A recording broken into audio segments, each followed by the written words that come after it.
Hello, everyone. I'm happy to be back with another Young Indian, part of the Voice of the Young series. Right now, we have with us Srishti Chakravorty. Let's listen to her. Over to you, Srishti. Good evening, sir. First of all, thank you so much for having me here and giving me a platform to talk about the one thing that I finally figured out that I'm passionate about, which is social entrepreneurship. And before I move ahead with what the word social and entrepreneurship have to do together, I'll talk a little bit about my journey. I have grown up in a lot of places, and two of the most prominent places that left a mark on my life are Lucknow and Calcutta. Growing up in Calcutta, I was very close to. It's also the cultural capital of India, so I was very close to a variety of art that I got to see there while growing up, and that again brought me through my school education. I studied in the convent education, and because of that I had the opportunity to interact with people who might not come from the same social strata that I belong to. And here is a little bit of an introduction to what I'm doing right now. But again, like every other normal Indian student, I pursued my schooling, pursued science for my 11th and 12th, and then shifted to economics because pursuing medical wasn't really something that I think I was capable of. So I switched to economics, which I was more interested in prior to science. Uh, After my graduation, I was searching for opportunities that would allow me to do some work while not restricting me to a certain rule book. And this was a thought in my head. I was going through various courses, and my parents suggested me to pursue an MBA. But the very nature of MBA as a degree, as well as the process in which students are selected, it's very restrictive. And there's just one right answer. So, in order to find my right answer, I started exploring more opportunities.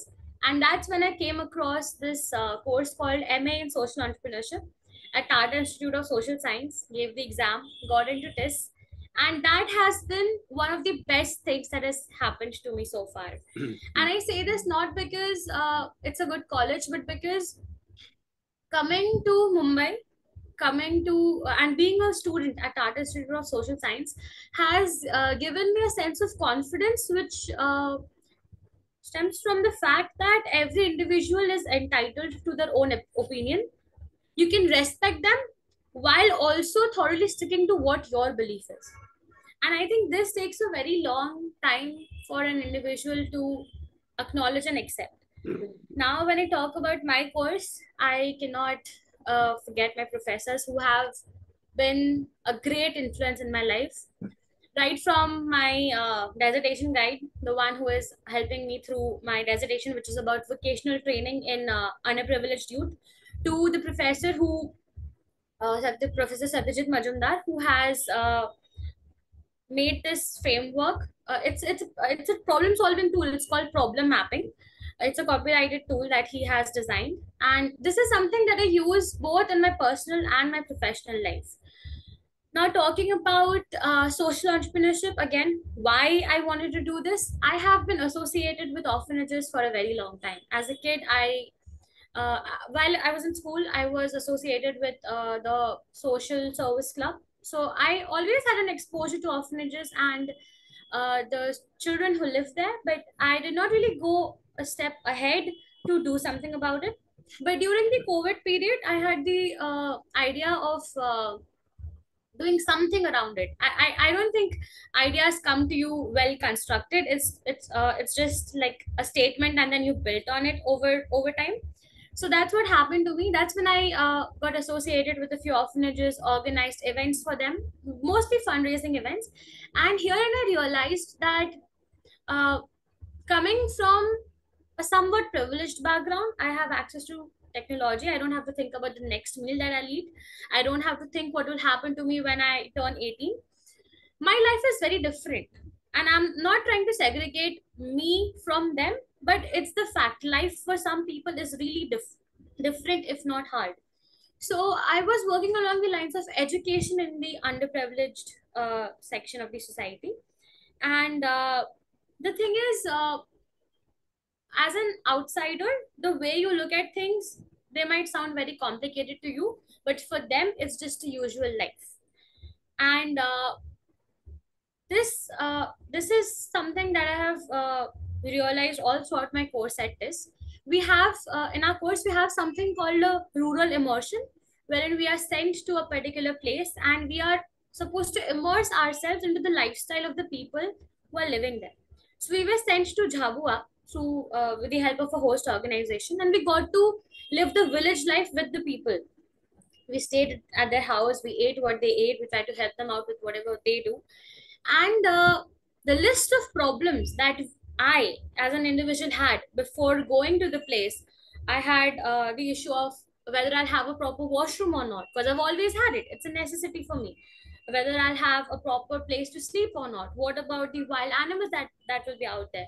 These problems seemed very minute when I actually reached the place and interacted with them, because washroom is not a necessity for them. They have a well built washroom maybe, but they are not able to use it because they don't have proper water facilities.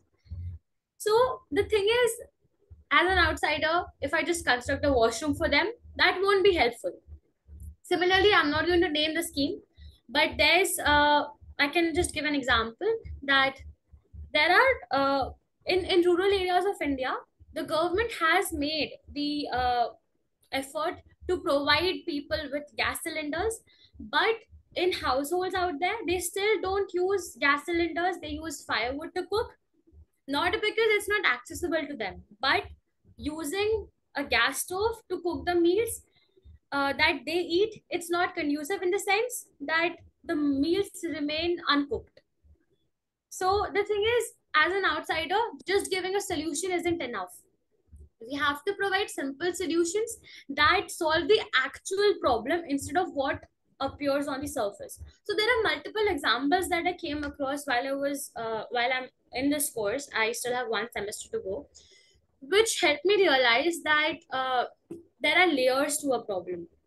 There's a layer of what we see, and then there's a layer that is the real problem that needs to be identified, and that is something that we have to work on. This is something that we learn in problem mapping as well. And through this, I again for my pilot, we again have a second aspect of our course called a pilot venture, where we pick a problem statement and then we work on it in whatever ways we can, and if it's successful, we turn it to our venture by the end of the course. So as far as my pilot venture goes, it's named Siksha, and it works towards vocational training again of the underprivileged youth. Now, the reason why I'm so inclined towards children and young adults is because I believe that it is important to give a child a safe environment.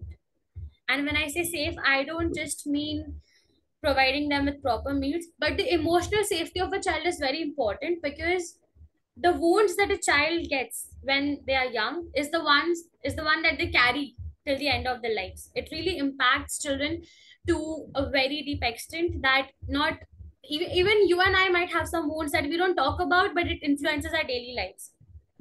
And that is why I'm so inclined towards uh, children and young adults, so that we don't have to solve problems caused by adults just by addressing the problems that children face at a young age.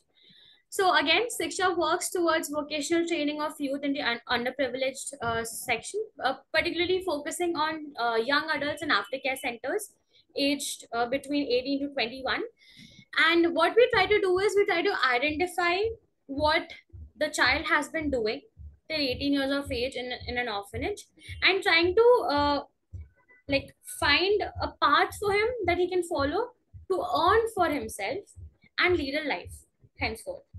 So this is something that I'm working on, and it's still on the seed stage. I'm just trying to learn as much as I can, and this is what I do now. As far as other aspects of my life are concerned, I know it for a fact that building a venture, it comes definitely with a lot of effort, and one more thing that you have to have is time. And as a person who aspires to be an entrepreneur, I see most of my friends who have just graduated 2 3 years back or are going to graduate. Everyone thinks of placements, of getting a good salary, a good job in a good Hmm. city.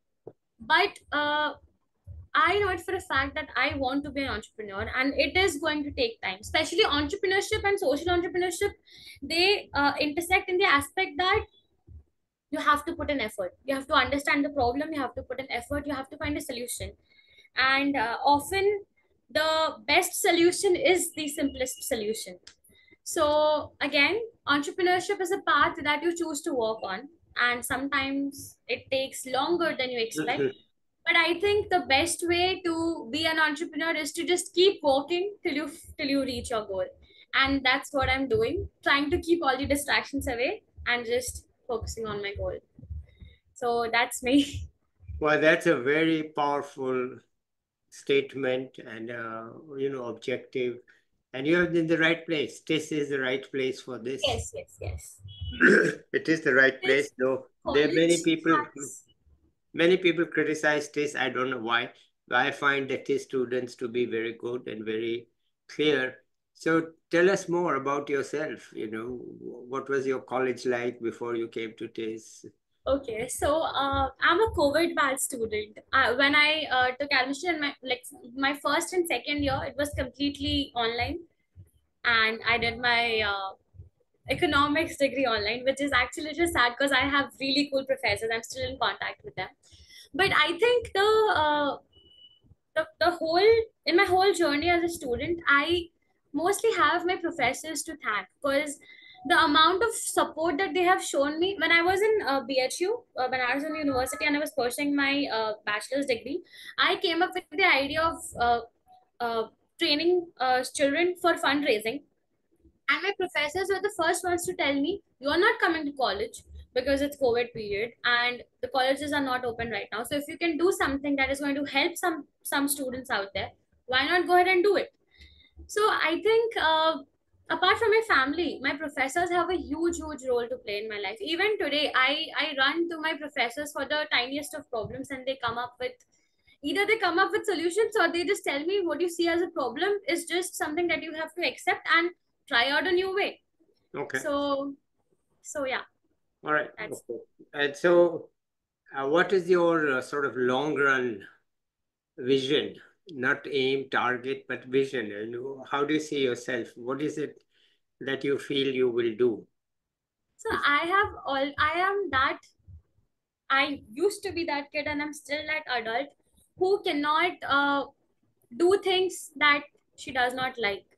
Okay. And this is, again, it's both a blessing and something that I should be working on to become a better person.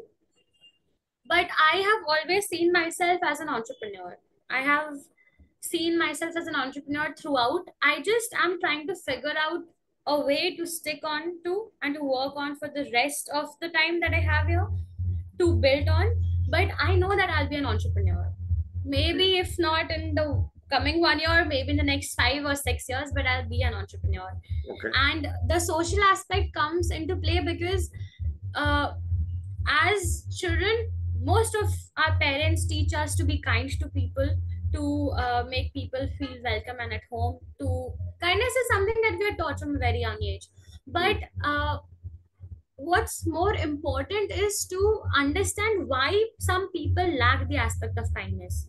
Yeah. Because I think one thing that I've, again, this is one of my observation, I travel a lot in the general boggy of a train, and you won't see a lot of people showing kindness there, because in certain spaces it's literally about survival of the fittest. And so if you don't see kindness, it's not always about people not having the empathy to be kind to others, but it's because everyone is in the survival mode. So I think to make the world a better place, to make a world an easier place, what we have to do is be a little more inclusive and try to understand the pain points of people. Okay. And this understanding will help us in building a community where, again, people are kind to each other. I think that's my ultimate goal. Okay. That's what I want to do through my social venture. Okay, wonderful. All right. Is there any part of India or the world that you are more focused on? So uh, okay, so growing up in Calcutta, I'm very, very attached to it. I have felt safe in Calcutta as a woman, and it's really sad uh, that Calcutta is no more the same place. It's not as safe, not just for women, but in general. You see a lot of violence, and again, I think you must be aware of the Arjikar doctor case that has happened Yes, recently. yes. The It whole has world knows about it. Let me tell you, the whole world knows about it. Yeah, so. everyone knows. I think that Calcutta, it's a place that I want to work on, but at the same time, seeing that it has changed so much, I also want to run away from it because I don't want to live in a place. I think no one wants to live in a place where they are scared to move out of their house. So, being Calcutta being a place where I grew up, it's a place that I want to focus on. Okay. Do you feel safe in Mumbai? I do. Mumbai, in fact, is it's very safe. Not just for me. I think it's safe for everyone out here. Okay. And it's not just about being able to move out at any time of the day. It's about how you feel if you are moving out alone. It's not about moving out alone at night. Is shouldn't be a luxury. Sometimes it's a necessity as well. So Mumbai is safe, yes, and I hope it remains the same. Okay. All right. Any other city? How was BHU? Were you much in the city or mainly in the campus? I sadly, unfortunately, I only got 6 months in Varanasi. Okay. um, And a lot of people say that they go to Varanasi for soul searching to connect with the higher power. But for me, Varanasi was a place where I explored what it's like to travel around and talk to people. Because Varanasi has an influx of foreigners. You can meet people from any country out there. You just have to go and talk to them. So Yeah. I think Yes, so I think I also am a traveler. I travel a lot. So my interest in traveling actually came from staying in Varanasi and talking to people. Okay. It's a beautiful. So tell us about some of your travel, some highlights that are in your mind, just Sure, sure, whatever sticks to you. sure. So recently, one of the most significant of my travels was uh, going to Rajasthan. And actually, as a child, I come from a very middle class family. So travel was something that we haven't done at all. But after coming to Mumbai through internships and everything, I saved up just enough to be able to afford a very minimalist itinerary for myself.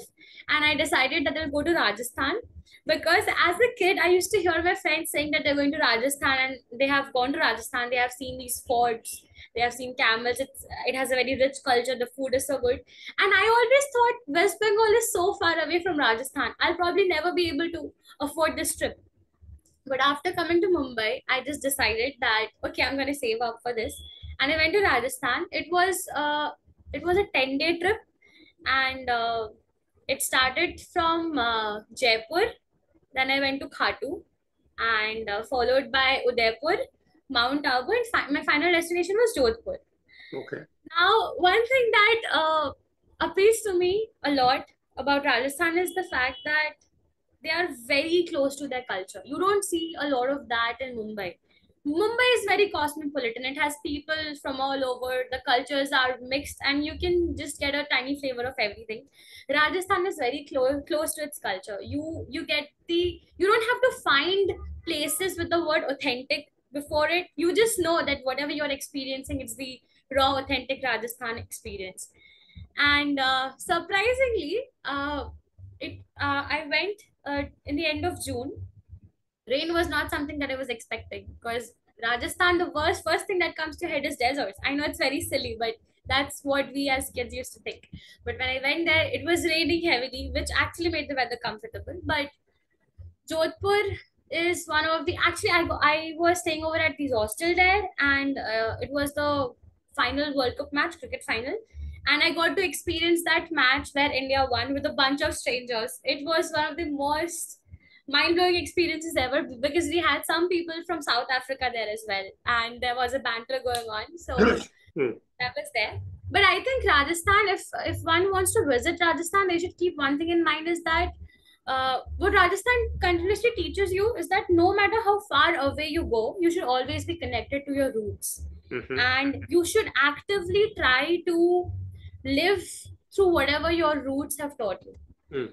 And that's the biggest takeaway. But otherwise, traveling alone as a woman, I think there are some safety measures that everyone should take. Don't just go along with any strangers and try to, be as uh, like if you don't talk to people, you will not experience traveling alone. Solo traveling is fun only because you can interact with a different crowd altogether. But I think compared to what I experienced and was told of as a young girl, India has actually become much more safer for women because you always have access to people who will come and protect you in case you fall in trouble. And I think that's one of the best things. It's one of the best times for us women to travel alone. And I think everyone should do it because Okay. it teaches you a lot. Yes. Right. Okay. Wonderful. All right. Anything else you want to add here? So I'm just really grateful that you gave me a platform because I could speak about what I'm into, what I'm doing in terms of my profession, and what I'm passionate about, which is traveling. And I think it's important to have people, youth especially, have a platform to speak. So I am really grateful to you for this opportunity. Okay. All right. Great. I think we can end it here unless you have some tips for young people. One tip, okay. So I think one key belief that I have is that if you know you want to do something and if you have an idea, the best time to start doing it is right now. You might, like for example, you might have want to have a business of your own. You don't have to start investing and like building on that idea right away, but you can always have a blog or a little something that relates to what you want to do in the future, because it's a seed that grows into a tree. So if you just plant the idea and work on it as you move ahead, so take action right now. That's it. All right. Okay. Great. Thank you so much. I mean, the travel, like different parts of India, and your very clear ideas of what you want to do. You have just vindicated my rationale for floating this channel. That young people in India are good, and they have a lot of interesting things to say and to share. And hopefully it also filters down to some younger people who may not, may say, look, I don't know what this is about. This is what I read. To hear somebody from there actually say what it is and how it works for you, then that I think it makes a big difference. Hopefully it becomes a channel. In India, we talk to our seniors, but they are from our college or from our mohalla or whatever you want to call it, pada, whatever you want to call it. But the technology now allows you to have the views of seniors who are not just exactly like you or your region. So you hear, okay, fine, this is how she enjoyed this place. Doesn't matter what the place is. And it's better than a guidebook. Yes, yes, It's better than definitely. a guidebook because then you say, okay, I'm like her maybe, and so maybe it's good for me. All right. So thank you so much, Srishti. Let's end it here, and I'll be back with another young person or an expert. I do want to talk to you offline, so stay on.